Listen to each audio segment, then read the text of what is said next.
Alguma vez já parou para pensar como é que uma ideia filosófica, super abstrata, sai dos livros e, de repente, muda o mundo real? Então é exatamente isso que a gente vai ver hoje com o pragmatismo jurídico. Mas olha, o nosso papo aqui não é sobre teoria, não. É sobre ação. Como é que essa filosofia se transforma numa ferramenta de verdade para construir um direito que de fato funciona? Essa é a pergunta de US$ 1 milhão, né? De um lado, a gente tem as leis escritas no papel, cheias das melhores intenções. Do outro, a gente tem a vida real, que é, vamos combinar, caótica e imprevisível. O pragmatismo jurídico não está nem aí para a beleza da lei no papel. A ideia aqui é construir uma ponte sólida entre esses dois mundos, para garantir que a lei sirva às pessoas e não o contrário. Tá, mas e aí, como é que você faz essa mágica? A resposta está na diferença entre filosofia e método. Pensa assim, a filosofia é o projeto do carro, é a visão, o propósito. Agora, a metodologia é a engenharia. São as ferramentas, o processo que de fato constrói o motor e faz o carro andar. É o pulo do gato da ideia para a ação. Para entender essa engenharia do direito, a gente vai explorar os 4 pilares dela. Vamos ver o empirismo, o consequencialismo, o contextualismo e a flexibilidade. Juntos, eles não só descrevem um direito mais inteligente, mas criam um verdadeiro mapa para a gente chegar lá. E o nosso primeiro pilar é o empirismo. E aqui, a mudança de mentalidade é total.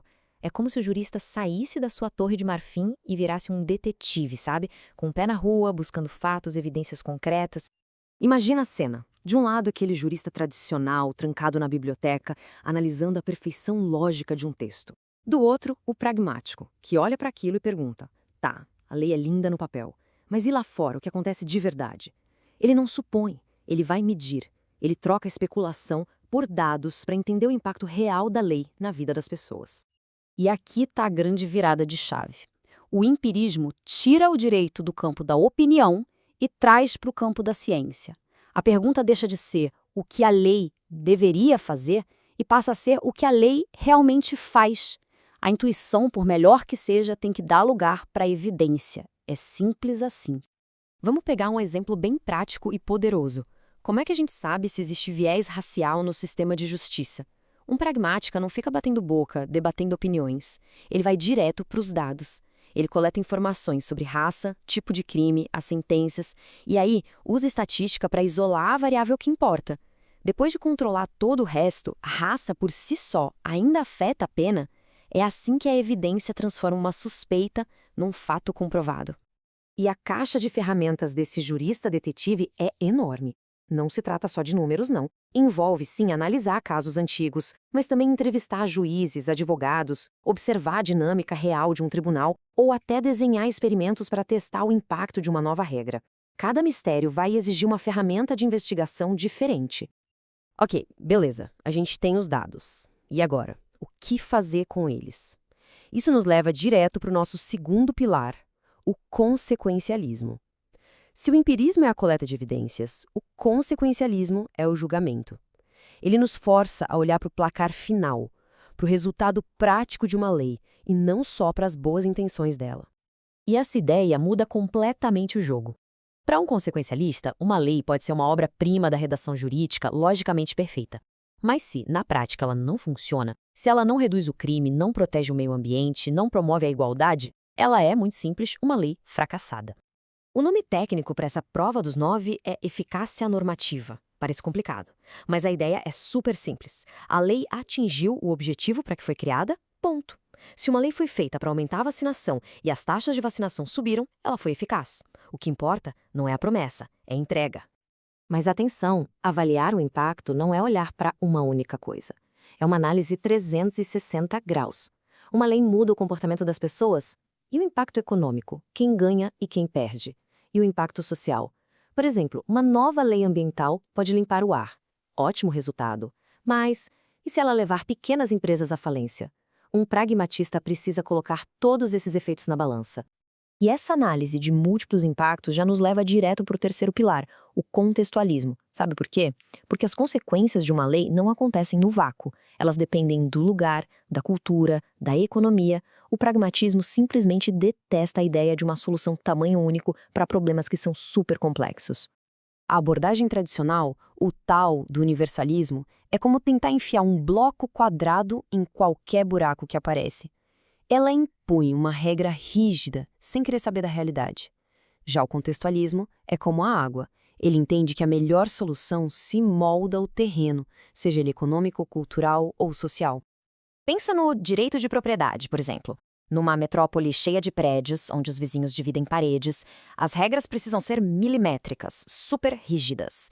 Agora, pegue essa mesma lei e leva para uma comunidade rural, onde a terra é vasta, as relações são outras. Lá, uma abordagem mais flexível, baseada em acordos da comunidade, pode funcionar muito melhor. É a mesma lei, mas em dois contextos, gerando dois resultados totalmente diferentes. E tudo isso nos traz ao último pilar que amarra tudo, a flexibilidade. Porque o contexto não muda só de um lugar para o outro, ele muda com o tempo. Uma lei não pode ser um monumento de pedra, sabe? Imutável. Ela precisa ser um organismo vivo, capaz de evoluir junto com a sociedade. O grande perigo de uma lei que não é flexível tem até um nome: ossificação. É o que acontece quando uma lei que um dia foi útil fica tão velha e dura que, em vez de se adaptar, ela simplesmente quebra diante de um desafio novo. Ela vira um fóssil, completamente inútil para uma sociedade que não para de mudar. É só olhar para a Lei de Proteção de Dados. Nos anos 90, com aquela internet discada, as regras eram mínimas, mas o mundo mudou, e muito. Com a explosão das redes sociais e do Big Data, a realidade ficou infinitamente mais complexa. Um sistema jurídico pragmático não ignora isso. Pelo contrário, ele se adapta e cria leis robustas como a nossa LGPD para responder os novos desafios. A lei teve que correr atrás da evolução da tecnologia. Bom, então a gente viu 4 ideias muito poderosas, mas a grande sacada é como é que elas funcionam juntas. Como é que esses pilares se encaixam para virar um modelo de ação? Pensa num ciclo de aprendizado que nunca para. A gente começa com o empirismo para coletar os fatos, depois usa o consequencialismo para julgar se a lei está funcionando com base nesses fatos, aí vem o contextualismo, que nos ajuda a entender por que ela funciona aqui, mas não ali, e por fim, a flexibilidade nos dá o poder de corrigir o rumo, de adaptar a lei com base no que a gente aprendeu. Não é uma linha reta, é um ciclo constante de melhoria. E essa tabela aqui, nossa, ela coloca tudo em perspectiva de um jeito incrível. De um lado, o formalismo, o jeito antigo, que busca a coerência lógica e uma aplicação universal, e ponto. Do outro, o pragmatismo, que busca evidências, mede as consequências e se adapta ao contexto. É a mudança de um direito que se vê como algo eterno, atemporal, para um direito que se entende como algo vivo, em constante evolução.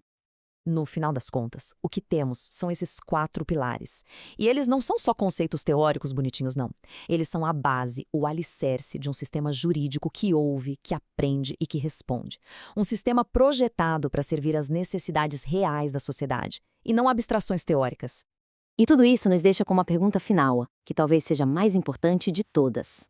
Quando a evidência que a gente coleta bate de frente com uma tradição que a gente valoriza, que caminho o direito deve seguir? Existe a coragem de abandonar o que é familiar em favor daquilo que é eficaz? Essa é a grande questão que o pragmatismo jurídico coloca na mesa para todos nós.